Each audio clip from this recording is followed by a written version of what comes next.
Ball fan?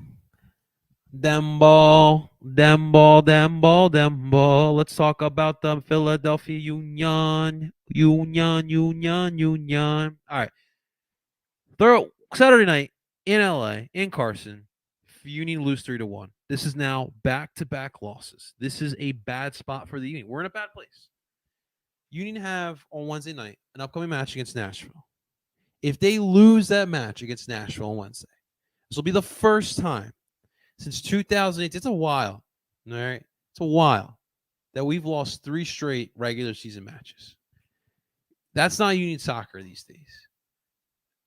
So in that match, obviously you're without Blake again. You're without Lowe again.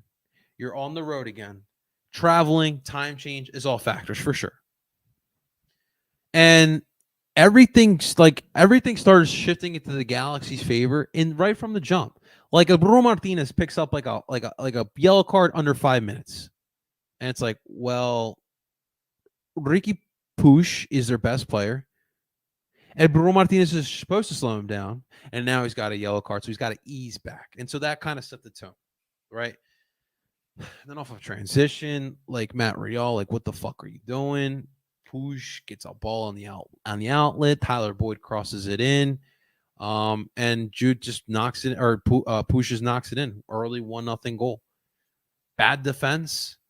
Matt Real has to replace Kai Wagner. Wagner's still hurt. You allow 1 goal early in the match, not even 10 minutes in. And again, when this team has to play from behind, it's not conducive for them. This attack has been dry as can be as well. It doesn't help that you don't have one of the best fullbacks in the league that can help with creating attack or creating attack from the widths. Olivier Bizo, where was he?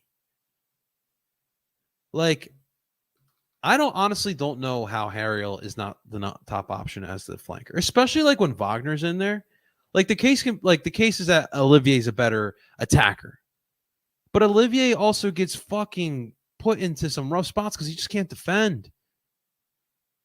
I'd rather see Harriel on that side, man. Like overall, I'd just rather see Harriel on that side. And so that's a big problem when you don't have those channels to take advantage of. The attack is hit a little bit of a wall so far. And you don't have your best 11 players out there. Allie looks old. And most importantly, like, you're using your main 11 guys way too much. You had a lot of soccer to be played this year. You didn't replace Corey Burke or Paxton Aronson adequately. And this is what's going on. So, like, in previous seasons, Union need a spark off the bench. You've been able to rely on Corey, on Paxton, Anthony Fontana, El Sino. We don't have that off the bench. Joaquin Torres doesn't fit in the system. Quinn Sullivan, he doesn't get enough play. Obviously we're going with Jack McGlynn a lot. He provides a little bit of a difference. And then, of course, where the fuck is Andres Pereira?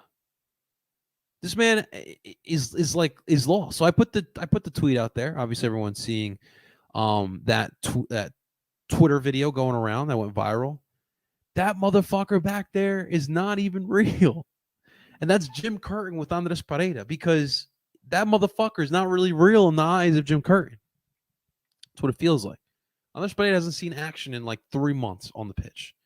And it makes no sense whatsoever to me. No sense. The attack is stale. You have Joe Bendik, who even in his prime you had concerns with, and now that he's older, dude, that first goal had no business going in there. No business. Most MLS goalies, I'm saying 80% of MLS goalies are stopping that shot. Bendik is just not. And so, of course, the other argument that a lot of fans are having is, should we go with Holden Trent in this upcoming match against Nashville? Bendik is not good. No one should be arguing that Bendik is good.